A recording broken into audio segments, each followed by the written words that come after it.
네, 내년 4월 총선을 앞두고 이 공천 룰을 정하기 위한 여야의 이 내부 경쟁이 갈수록 치열해지고 있습니다. 오늘 아침 새누리당 최고위원회에서 큰 고성이 오갔습니다. 양승암 연세대 정치외교학과 교수, 박명호 동국대 정치외교학과 교수와 함께 이 정치권 소식 자세히 짚어보도록 하겠습니다. 자, 교수님 어서 오십시오. 안녕하세요. 네. 자, 먼저 오늘 아침 최고위원회에서 이 파열음이 터졌는데요. 이 김무성 대표와 서청원 최고위원이 공천룰을 둘러싸고 언쟁을 벌였는데 먼저 화면 본 다음에 대담 이어가도록 하겠습니다. 네, 오늘 아침 신문을 보면 우선 추천제는 고려할 수 있다. 당원 단계에 있는 것을 대표가 떡 누르듯이 당원 단계에 마음대로 할 수 있다. 이게 잘못된 거예요. 이렇게 당 운영해도 좋냐 이거예요. 전 그거 이제는 용서 안 하겠습니다. 저 치면은 취약지역 같은데 우선 추천 지역을 갖다가 할 수 있도록 하자 이렇게 되어 있다 하는 설명을 했을 따름인데 이것이 그 언론사에서 보도된 것까지 제가 책임질 일은 아니라고 생각합니다. 근데 솔직히 김 대표는 언론 플레이를 너무 자주 해요. 자, 이제 그러면 그만합시다. 조심해요. 네. 그렇게 하면 당 어려워져요. 그리고 자기네 할 얘기 다 해놓고 우리 보고 못한다. 그건 너무 도단이야. 우리에도 맞지 않고 언론에 한 얘기의 문맥이 딱 남아있는데. 국민 보는 앞에서 이제 더 이상 그만합시다. 네, 국민이 보는 앞에서 더 이상은 하지 맙시다. 이렇게 서로 언쟁을 높인 가운데 대충 비공개로 넘어갔습니다. 자, 이 양 교수님, 박 교수님, 지금 이 화면을 보면 뭐 새누리당 당원은 물론이고 국민들조차도 좀 당혹스러울 정도로 서청원 최고위원과 김무성 대표가 그야말로 정말 설전을 벌였는데 말 그대로 이 서청원 최고위원이 김무성 대표 보고 지나친 언론 플레이로 당을 어지럽게 해서 참 어렵게 한다. 제발 이제 언론 플레이 하지 말아라. 이렇게 얘기했는데 양 교수님 어떻게 보십니까? 보게 되면 이게 마치 서양 속담이에요. 네. 한 병안에 전갈과 독고미 이 네. 서로 그냥 굉장히 치열한 그런 아주 물러설 수 없는 그런 싸움을 하는 거죠. 독고미와 전갈. 네, 병 안에 들어 있으니까 뭐 어디 피할 데도 없고요. 네. 지금 이제 아마 공천 규칙을 가지고 서로 이제 그런 친박과 비박 간에 이제 그런 논쟁이 이제 아주 격렬해지는 그런 모습인데요. 네. 우선은 이제 특별 논의기구 형성에 있어서 아마 서로 간에 많은 자기 계파 사람들을 넣으려고 할 거고 또 특히 위원장 자리 가지고 하고 있지 않습니까? 그러니까 네. 지금 상황은 이제 아마 친박 좌장으로서 서청원 위원이 아마 아주 결정적인 그런 공격을 하고 있지 않나 네. 이렇게 생각이 됩니다. 앞으로 상당히 어려운 그런 상황이 전개되리라고 봅니다. 네. 사실 이제 내년 4월 총선 룰을 앞두고 총선 룰을 정하는 걸 앞두고 이제 내부의 어떤 주도권 싸움, 힘겨루기가 이제 본격화됐다 이런 분석이 많은데 앞서 이 서청원 최고위원이 김무성 대표의 발언을 놓고 전략 공천을 수용할 수 없지만 당원 당규에는 우선 추천은 실시할 수 있다 이렇게 발언을 해서 마치 최고위원들이 전략 공천을 강력히 요구하고 있는 것처럼 자꾸 언론 플레이를 하고 있다라고 이렇게 김무성 대표를 비판을 했거든요. 어떻게 보십니까, 우리 박 교수님은? 그동안에 이제 신박계가 가지고 있었던 불만을 아마 표출한 것이 아닌가 생각이 됩니다. 나름대로 작심하고 이제 나온 것이지요. 네. 특히 이제 공천권을 국민에게 돌려주겠다라고 하는 아주 간결한 메시지로 김무성 대표가 어떻게 보면 명분상에서 상대적으로 약간 우위에 있었기 때문에 그런 측면에서 보면 권력에서는 조금 뒤질 수 있어도 명분에서는 좀 앞선다라고 하는 측면을 강조한 것이 아닌가 생각이 되고 네. 공천 논의 특별기구를 만들기로 했기 때문에 양 교수님 말씀하신 대로 구성과 운영을 어떻게 할 것이냐를 놓고 일종의 서전, 기싸움을 벌인 것이 아닌가 생각이 됩니다. 네.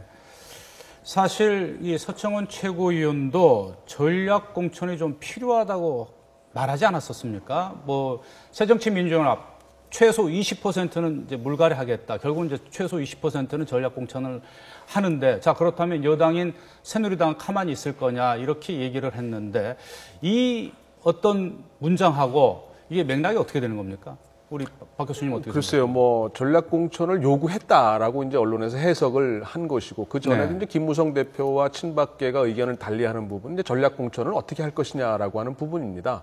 야당에서는 명시적으로 20%는 전략 공천을 하겠다라고 이제 정해져 있었고 네. 또 지금까지 우리나라 총선을 보면 전략 공천이 없었던 적이 거의 없었습니다. 따라서 네. 어떻게 할 것이냐라고 하는 부분에 대한 이제 논란이 이어질 수밖에 없는 부분이고 네. 따라서 뭐 이 친박계 특히 서청원 최고위원 입장에서는 마치 자기들이 이제 전략 공천을 요구를 줄기차게 했는데 네. 그걸 들어주지 않다가 이제 우선 추천제라는 어떻게 보면 이제 당원 당규상에 있지만 우회할 수 있는 통로를 마치 시혜처럼 베풀어 준 것이다라고 하는 것에 대해서는 불만을 가졌던 것이 아닌가 생각이 되고 네. 그런 면에서 보면 이제 공천 논의 특별 기구가 이 문제까지 포함해서 과연 어디까지 어떻게 논의해서 어떤 결론을 낼지가 앞으로 중요하지 않나 생각이 됩니다. 네, 방금 이제 말씀해 주셨고 또 김무성 대표도 이제 언급을 한 이 우선 추천제가 이 전략 공천하고는 좀 어떻게 다른지 좀 궁금하거든요. 양 교수님 이게 어떻게 다른 겁니까? 우선 전략 공천하면은 이제 자기 당이나 네. 또는 계파의 의석수를 늘리기 위해서 일종의 책략을 써서 아주 의도대로 이제 공천을 하는 거죠. 상대방의 이 경우- 전략에 맞춰서 이제 맞춤형으로 그렇죠. 예, 거기에 이제 꽂기를 하는 경쟁력을 거죠? 높이기 네. 위해서 한 석이라도 늘리기 위해서 하게 되는데 네. 이런 경우는 대개 이제 대상이 숫자가 늘어납니다. 네. 그런데 이제 우선 추천제는 내용을 보니까 네. 정치적 소수자, 말하자면 여성이나 장애인이나 이런 사람들과 또 아주 경쟁력이 현저하게 낮아지는 지역구의 경우는 이제 우선적으로 그 후보를 이제 추천한다 이거죠. 네. 그러니까 뭐 얼핏 보면 비슷하긴 하지만은 그러나 자세히 들여다보면 요건 우선 추천제는 숫자가 늘어날 수 있는 게 제한적이죠. 그러니까 조금 다르네요. 조금 네. 다릅니다. 다르긴 다른데 이제 중요한 거는 이제 김무성 대표가 전략 공천은 한 명도 없다고 했다가 네. 결국은 이제 전략 공천의 의미도 들어가는 이 우선 추천제가 이게 되기 때문에 네. 일부 후퇴한 것이 아닌가. 그러니까 뭔가 타협하고 협상을 이루기 위한 나름대로의 대안을 고육지책으로 내놓은 게 아닌가 그런 생각이 듭니다. 네.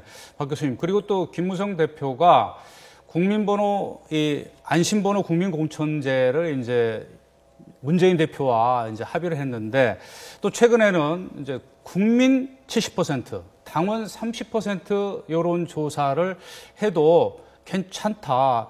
이렇게 말을 한 것은 어떻게 보면은 안심번호를 이용해서 100% 어떻게 보면 국민 여론조사로 공천을 하자고 하는 이른바 오픈 프라이머리 국민 공천제는 약간 이제는 좀 접어두는, 이제 접게 되는 어떤 좀 그런 수순에 들어갔다. 이렇게 봐야 될까요? 뭐 접었다고 하기보다는 좀 약화된 형태, 좀 약해진 형태의 안심번호 국민공천제죠. 안심번호란 말이 붙어서 그러는 건데 사실은 네. 여론조사를 하는 거는 똑같은 방식이거든요. 대상을 당원 여부를 묻지 않을 것이냐 또는 당원을 일부 포함할 것이냐라고 하는 건데 지금 말씀하신 7대3의 경우에는 지난 그 4월 달 보궐선거 때 한번 써본 적이 있고요. 네. 새누리당에서도 그동안 여러 차례 사용해왔던 방법 중에 하나입니다. 다만 여론조사가 갖고 있는 어떤 근본적인 문제들을 해결하는데 안심번호를 사용함으로써 조금 더 그런 여러 가지 부분들을 완벽하게 제거하지는 못하지만 그래도 상당 부분 좀 완화시킬 수 있지 않겠느냐라는 네. 차원에서 도입된 걸로 이해가 됩니다. 네. 자, 이 공천을 어떻게 하느냐 하는 문제는 사실 당 내부의 이제 현안이고 더 시급한 문제가 있지 않습니까? 내년 총선에서 선거구를 어떻게 획정을 해서 비례대표 의석수와 지역구 의석수를 어떻게 조정하느냐의 문제인데 이게 뭐 선거구 획정위원회도 결론을 내지 못하고 있어서 결국은 여야 원내대표가 이제 오늘 만났지만 또 합의점을 찾지 못했습니다. 그래서 이제 양 대표 간에 뭔가 좀 타결을 지을 수 있는 회담 가능성이 있을까요? 사실은 이건 정치권의 공동 책임 사안입니다.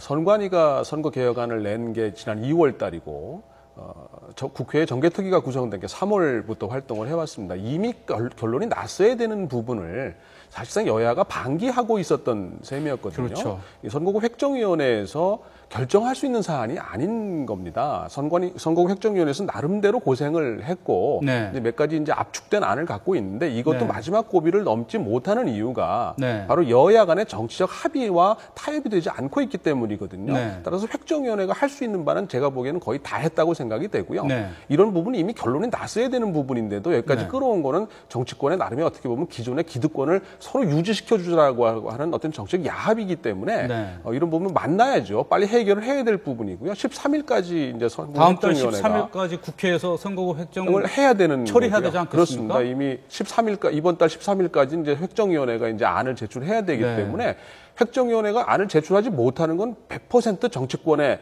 그 무책임 때문이다라고 저는 생각합니다. 네.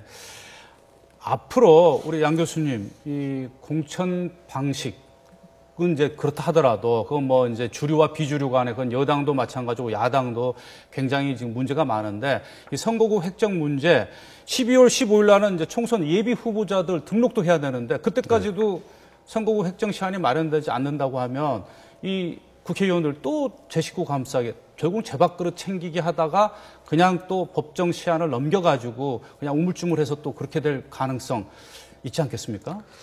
예, 아무래도 뭐 법정 시한은 넘길 가능성이 굉장히 높아져 있고요.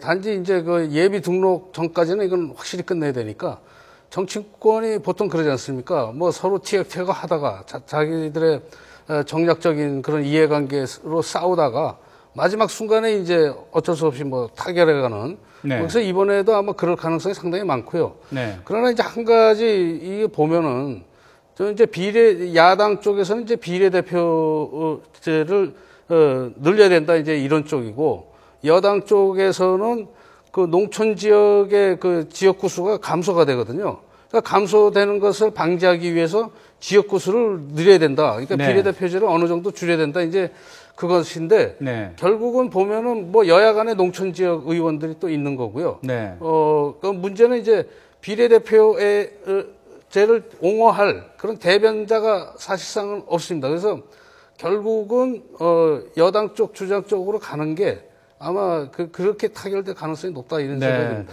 그리고 사실 오늘 청와대 수석비서관 회의가 있었는데 좀 관심이 갔었던 게 박근혜 대통령이 이 공천 방식과 관련해서 혹시나 무슨 언급을 하지 않을까 했는데 아무런 언급이 없었습니다. 이런 상황에서 이제 문재인 대표가 박 대통령이 민생 살리기에 전념하시라, 당적 정리하고 국회 선거제도 논의에서는 좀 빠져줬으면 좋겠다 이런 발언을 했는데요. 대통령이 앞으로 이 선거제도라든지 어떤 공천 방식이라든지 이런 현안에 대해서 어떻게 언급을 할 것 같습니까? 아니면 안 할 것 같습니까? 글쎄요. 구체적인 언급을 하기에는 대통령으로서 언급하기에는 조금 작은 주제가 아닌가 생각이 됩니다. 대통령이 가지고 있는 그 문제에 대한 인식과 견해를 당이나 또는 국회에 전달할 수 있는 방법은 얼마든지 있기 때문에 굳이 대통령께서 언급을 하실 정도의 사안은 아니라고 생각이 되고요. 네. 뭐 문재인 대표 입장에서는 당연히 할 말을 하긴 했는데 좀 비현실적이지 않나 생각이 됩니다. 네, 그렇군요. 이 내년 4월에 이 공천 방식, 뭐 당내 어떤 주류와 비주류 간에 이제 본격적인 힘겨루기가 시작된 것 같고 문제는 선거국 획정마저 제대로 이 법정 시한을 넘겨서 처리한다고 하면 그건 정말 국민들에 대한 어떤 책임 방기인 것 같습니다. 네, 앞으로 정치권 또 어떻게 돌아가는지 지켜봐야겠습니다. 두 분 말씀 오늘 여기까지 듣겠습니다. 고맙습니다. 감사합니다.